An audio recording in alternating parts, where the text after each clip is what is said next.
All right, so now we're going to move into some interesting news. Broke yesterday. The UFC has signed an exclusive deal with ESPN Plus, or ESPN, whatever, however you want to phrase it. Plus. All of their pay-per-view events now will exclusively be on ESPN Plus, which is interesting.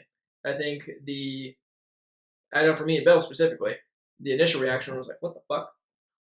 Why would they do that? Yeah, what didn't help was when they announced it, it had like a little picture of it, UFC pay-per-view exclusively on ESPN Plus. Then when you click on it, it's just a stupid sign up for ESPN Plus, and I got so pissed. I was like, what the fuck is this? I immediately texted them too. I was like, this is utter bullshit. I was pretty heated for most of the day, and then Ben actually hit me. To fucking Ben's credit. Yeah, he had some good points, and at the end of the day, it doesn't affect, like, you just told me you had ESPN Plus. It doesn't affect us, who already have ESPN Plus. But my specific problem still holds, and we were going back and forth in it. I still think it limits accessibility to your casuals, the ones that the UFC actually cares about, because they don't give a shit about the people who are guaranteed going to get it. Like I told Ben, the first pay-per-view just breaks records, and because it's not even like a Jones or a McGregor or even a Silva. I think it's Holloway and fighting for the interim lightweight belt. I forget the opponent. It's I think it's the one that what's his last name started with a P. Poirier. Yeah. Holloway and Poirier interim lightweight belt. It's a title fight. Decent names, but if it brings in all this money and huge success, then I'll shut up about it. But my primary problem is accessibility for your casuals. Well, it's just interesting to me that it's getting put onto a service. Though, I mean, obviously ESPN's the biggest name in sports, and now they have their own streaming service, but it's not in combat sports. But it's just not a service that is readily accessible to anybody. Most smart TVs don't come default with it or whatever. It's not like Hulu and Netflix and like Amazon. What's the Prime Video? Those are kind of like the standard staples for smart TVs. So you have to have a device that can stream it. First off, unless you want to watch it on your phone, but you don't fucking pay for a big screen TV because you want to watch a pay-per-view on your phone. You want to watch it on your TV. So I think that the biggest audience is cable subscribers, who are just through their cable subscription are paying for a pay-per-view, so they they always have access to it. Somebody like me, I don't have cable. I just have an Apple TV, so I already have the streaming service, so it doesn't impact me that much. And obviously there's plenty more people in my situation, but it's just kind of strange to me that it went that way. Though money-wise, I think I did the math. I think it saves you like $40 over the year if you do the $80 annual plan with ESPN Plus, where you get one free event. And then if you buy all of the other, assuming you're going to buy all 12 pay-per-view events, it saves you $40 now than what you would have paid previously. Right. So, and essentially it costs the same if you're only going to buy one. I get it. There is an extra step that you have to sign up for ESPN Plus, but you sign up, you pay your $5, then it's only $60 versus $65 through cable. So it's still the same. Right. What I think is odd is it creates a couple extra steps. One, you have to subscribe to the service. But two, if you don't already have the device, you need to go get a device. It's like, and yes, a one-time cost over the life of the time that you're going to use it, not that much. You can get like a fucking Roku stick or a Chromecast or anything like super cheap, like $40, at Best Buy or whatever. But it's interesting. I mean, I hope it succeeds. Obviously, I want the UFC to do well, but yeah, it was just weird. I felt like it was just a weird move. Yeah. To make them exclusive, obviously, like sprinkling some in, like kind of here and there. I could see it, especially for like the pay-per-views that don't necessarily have a Jones. The one that's headlining it specifically is a good example. Max Holloway is a great fighter, and so is Poirier. And that's gonna be a good fight, but it's not necessarily one that the casuals know. Yeah, that's why I think this one's a good example, because had it been successful with the Jones or McGregor fight, you're gonna go, well, we would have done good anyway. But with this kind of It sounds insulting saying middle of the road, but it's a title fight with decent names. They're big names too. It's middle of the road as far as amount of viewers they're expecting. Yeah, I agree. That argument could go both ways, though, because they could stay normal, and then they could have said, well, would have done the same on pay-per-view. So when Bill and I were debating this yesterday, we basically came to the conclusion that the cost is essentially the same, unless you're the one-off people that really only watch the free fights on Fox. If you never bought pay-per-view, but you just enjoyed watching the free fights, which I can't imagine is that many people. If you were watching the free fights on Fox of the nobodies, you were probably watching the pay-per-views somehow anyways. So you lose out on the free fights, essentially, on Fox. I think as a business deal, it made sense definitely for ESPN, because they have nothing to lose. As far as I'm concerned, because all these people are going to sign up for the service, which I don't think is a horrible deal, because if you think about it, you pay the same price, essentially one pay-per-view, and you get access to all the other stuff. And just like you two, you guys aren't only fans of the UFC, so right. You might watch anything else that's on ESPN Plus now, and for a cost that ESPN Plus, if you think about it, is now essentially free if you're used to buying pay-per-view UFC fights. I think the biggest thing is the accessibility it's a valid concern, but I feel like the biggest thing is you need internet, which I think Bill and I looked up yesterday, what? I think it was 90% of the U.S. has internet now. I have a feeling the number of people that have cable is less than the number of people that have internet. Oh, for sure, with the transition to streaming services and stuff like that, absolutely.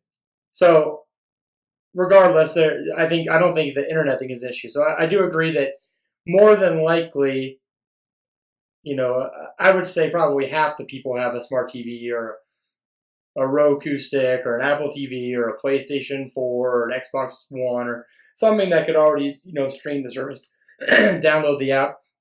Heck, if you have a laptop, don't even buy an Apple TV. Just buy a connector from your laptop and plug it into your TV and do it that way. HDMI. I think the other thing too is that it is always transitioning to the streaming thing. And like I told Bill yesterday, I think so the UFC, like all sports, but mainly the UFC, is going to thrive on the amount of viewers they have. And I think that they've seen recently that the amount of viewers have been going down due to the fact that unless it's Jones or McGregor, people just aren't watching. It doesn't matter that if it's free on Fox. The biggest thing too is that because ESPN now has such a big stake in it, the amount of press it's going to get on SportsCenter and all this stuff, before McGregor could have fought Jones and it wouldn't have been the number one thing on ESPN. Now it's going to be they're just going to be hype. UFC, like I told them, Jones and McGregor is going to be like LeBron. They're going to be talking about daily on ESPN because now they have a stake in it. Right. So the amount of people that are going to know these people's names because it's on ESPN, honestly, I don't know if Poirier, Holloway, I don't know. The highlights maybe would have made SportsCenter, but it would have been in the last 20 minutes. And they would have talked about it for 2 minutes. And it would have been on the bottom. Now it might be the first thing they talk about. And you might get a 10-minute talk sesh with Chael Sonnen spewing his BS or whatever he's talking about. Actually, I don't mind Chael when he's talking. But, because ESPN now has a stake in it. They're not just reporting something. ESPN does a good job and they report even when it's not on their networks because it's what people want to see. But we all know that Duke gets a shit ton of play. Why? Because the ACC has a deal with ESPN. Yeah. And that's just the way it is. I think this does nothing but help the UFC, which I think will help improve the brand because it's going to keep the money coming in. Because the worst thing you want is for the viewership to go down, less money comes in, and then you start having problems. The UFC got as a stranglehold on combat sports because they're able to pay all the best fighters. If that money pool, like I told Bill, starts decreasing and Bellator becomes a more even field, now you're splitting up the fighters because they're like, the UFC can only afford to pay for Jones. So now you got Jones over here, and then maybe his best contender is at Bellator. So Jones is just fighting dumps, and this other guy's fighting dumps because the UFC doesn't have a stranglehold on all the best fighters, which obviously would be the worst thing possible because then you'd have to do these stupid deals where Bellator and UFC would both get a cut, and those would take forever. And I do think the accessibility is the problem. Bill brings up the bars. Yes, the bars will probably have an upfront cost if they don't have smart TVs. I'm sure they already have internet. Most restaurants have computers, but they would need to go get. I don't have an Apple TV, so maybe you probably can only hook up 3 or 4 TVs to one thing. So if you're Buffalo, you probably need 8 of them. Yeah, it's the standard Apple TV thing. Only has one connection in it, so you can only hook up one TV to it at a time. I don't know if they would. honestly, it would probably be cheaper for them to go like a Chromecast type route because those are like $30, and you can put whatever on it. So I mean, there's going to be a little bit of upfront cost, but the bars are going to have to do it to stay competitive. I mean, everything's moving to streaming. Like, and the way I told Bill, if you're a sports bar, and Bill brought up a good point. The only thing you need cable for is NFL Sunday Ticket. Yeah. Watch ESPN has everything that's on ESPN on there. You don't need cable for that. Right. The NFL is really the only thing. Well, because to be fair, you need a cable subscription to watch anything and watch ESPN. Can you watch ESPN though? Can you pay for just that? No. Watch ESPN itself only works like to view the content in it. Only works if you have a cable provider login. Provides ESPN. No. Outside of ESPN Plus. ESPN Plus is its own separate thing. You can just pay for ESPN Plus and watch that content. True. So at that point, then you would probably need cable, and then you would have to do this upfront cost or whatever. And Bill and I got talked about this, and he was right that most places would probably keep cable just for the Sunday ticket because they're. Well, I would think in their mind, well, their wallets as well, that your big four sports are going to get you more money than really any pay-per-view. They're not going to hurt by just losing that pay-per-view money because they're still going to have baseball and hockey. Well, right. They're not cashing in on UFC. Exactly. That's kind of just additional for them. Exactly. So if there was an additional hurdle, like again, it's not a huge one, but if it was enough hassle where they go, screw it. It's not like we were making as much. Especially now with March Madness, the next. Well, no. I would argue. Well, the pay-per-view will be on before. You can make the argument the reverse, though. That would kill UFC in the bars because they'd be like, well, we don't fucking make anything off them anyway, so why take the extra hurdle? Well, I was just about to say, though, the next pay-per-view isn't until the middle of April, which this will all be over. So maybe they did it on purpose. I mean, the other thing, too, is that I would argue that the UFC, definitely not. The UFC, with the exception of football, might be the biggest nights bars have. I don't know people going to bars to watch MLB games. Well, definitely not baseball. Unless it's the playoffs. I don't know people going to bars to watch NBA games unless it's the playoffs. Yeah, that's true. I mean, when I think of bars, I go football probably number one, even though you don't watch the Super Bowl there, right? I doubt people are going to Buffalo and watch the Super Bowl. So you're going. Well, there are people, but it's people automatically assume they're not even going to get a seat till they try. I would say the NFL is the only regular season sport where people go to the bar to watch that sport. I don't go to the bar to watch the NBA or to watch baseball in the playoffs. I think you can say football, both pro and collegiate. Probably both. Probably both. Collegiate more so if there's like big non-conference games or like, Ohio State's playing Michigan. Obviously that's more regional. But I think football for sure. And then all the other sports, even like college basketball, you only really go to the bar like you would go like for the tournament or national championship games. Right. So I think UFC thrives in those situations, and it's probably one of the bars. They probably look forward to the pay-per-view nights. The big ones, absolutely. So I think a lot of them, while they might be a little upset about the extended upfront cost now, I would be shocked if majority of them did do it. So the problem is that to stay competitive, if you're a local bar, you're going to have to because Buffalo's going to do it. Yeah, Hooters is going to do it. I mean, they have the extra chains, to do it, so they don't care. The chains are going to do it. So if you want to be, they're fine. If those are your big days, as a local place, you're going to have to do it. So, now I think the biggest thing is like there are people that don't have smart TVs, there are people that don't have internet. Majority of those people are not your viewership anyway. Yeah, they're 50 and older, and they're not watching the UFC. Or they shouldn't, if you can't afford internet, don't be buying pay-per-views anyways. Probably, you know what I mean? So I think the problem is that with the things like this, it's never like the best time because you're either going to be a little too early or you're going to be a little too late. And I think it's better to be early on something like this than it is. In this game, absolutely, it's better to be early. I mean, we'll see how it turns out. I'm still on the fence about it. I understand both sides. I mean, not as angry. Yeah. But. I think the biggest thing is ESPN gets more people to ESPN Plus. I mean, their subscriptions probably went up a ton as soon as they announced it. I think I said they had 2 million new subscribers. Yeah. So they're getting all that. And the UFC is basically going to get the number one sports broadcasting network, essentially having a huge stake in the UFC. 2 million new subscribers leading up to and the day of that first ESPN Plus event, the Dillashaw Cejudo one. So I'm sure it's more by now. The other thing I wonder too is if I get that it's only $5, but if someone buys ESPN, $5 a month. If someone buys ESPN Plus and they're watching, the detail shows with Peyton or Kobe, whatever, whoever it is, and then they see an ad pop up before they watch it for the UFC, and it's like $60 only on ESPN Plus. Wonder, it might not be a ton of people, but someone might go, well, I already got ESPN Plus. This looks kind of cool. Might as well watch it or pay to watch it. The other thing, too, is that is ESPN Plus this? I don't know. Are they going to have, can you watch previous fights that were on ESPN? Are they going to be archived and saved? There will. I saw Dana did an interview, and he said, yes, there will be archives. But I'm assuming it's probably only if fights are on ESPN. I didn't catch if it was exclusive once ESPN. I would guess that the Fight Pass would probably be the only thing where you could watch UFC 1. You know what I mean? But yeah, so even if you go in and you didn't watch for free, if you get people just watching on ESPN Plus, well, this is free. It was this weekend. Let's see what happened because I don't have to pay for it now. I think if they become more involved in it, that's going to be huge. I think that'll help more so your fight nights. Because to TJ's point, I don't know if they're going to be like, $60 to watch pay-per-view on my phone. You know what I mean?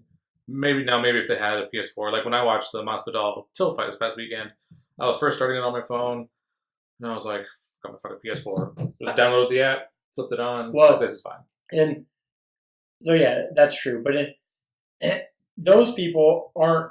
We're talking about people that aren't already UFC watchers, essentially. So those people already bought ESPN Plus, knowing they have to watch it however they're going to watch it. So if they've already bought ESPN Plus, knowing the only way I can watch this is on my phone, it's not different now, is what I'm saying. For the frequency. No, because even the paper, if I buy ESPN, if I've never seen a UFC fight, because let's say I could care less, and I already have ESPN Plus and I'm a college student, and I know the only way I can watch ESPN Plus is on my phone. But I bought it because I want to watch Detail with Kobe, because I want to know what Kobe has to say about Jason Tatum's fucking fadeaway jumper. Oh, okay. That was a better example. I don't know if it's taint, but... I thought you were going with a joke about that. No. Continue. And then I've already bought this, and then let's say Holloway, Poirier, whatever, it was this past Saturday, and I'm sitting in class, and I don't want to pay attention to class, and I've already watched all the details of Kobe, and the new one doesn't come out till Thursday. Oh, you're saying but this class is boring. For free. Yeah, I'm gonna. Why not watch this past Saturday's fight and see what it was about? Now, if I'm interested in it, I might buy the next one because I can watch this one for free. So I think, if anything, it not only helps you promote your brand because gets more eyes on it for sure. Let's be honest. If all three of us are at home and nothing's going on TV and we're doing the dishes or doing something in the kitchen and we just want a sports channel on, 99% of people were just thrown on ESPN. And whatever's on, it doesn't matter if it's tennis, we might just leave it on because it's ESPN. I never do that with Fox.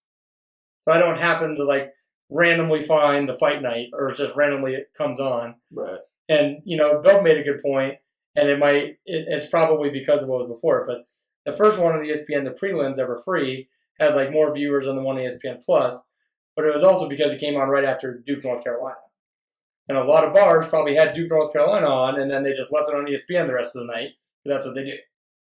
And yeah, that was weird.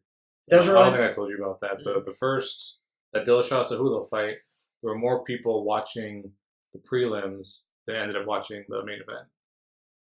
But to Ben's point, well, I think it's a direct benefactor of that for sure. But that's just, you don't get the people that pay for the ads don't go around making sure people are actually watching the TV. It's how many TVs are on that channel. Right. And more TVs are on ESPN channel just inherently than Fox's. I think what is potentially concerning, I guess, or what will be interesting to see how it goes is, on a regular pay-per-view, with UFC, you're staying, the round ends, you're staying in the corners, they're watching the fighters, you're hearing what the coaches are saying and stuff like that. It's uncensored.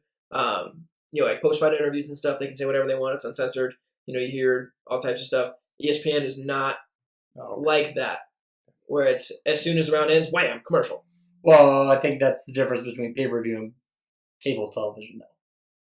Right, but now putting the pay-per-view through ESPN Plus, I'm wondering if the same restriction will apply.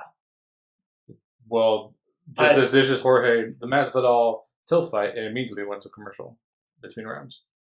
But that wasn't a pay-per-view. Well, no, I'm just saying. What I'm saying, though, that will be interesting, but I would assume... the rules are going to change because it's still on the ESPN form. Well, so I don't think they will, but I'm curious to see if they will go to the route that they would on a normal pay-per-view outside of the app. I think if you're paying for pay-per-view, even though it's through ESPN, it'll still be no commercials, probably uncensored and all that stuff. Well, I would think. Well, I guess my hope is I don't think it'll go that way. Just maybe I'm just being pessimistic about it, but my hope is that it goes that way because I think it adds value. I mean, it adds value to somebody like me. I like hearing the uncensored, what the coaches are saying, what the fighters have to say afterwards.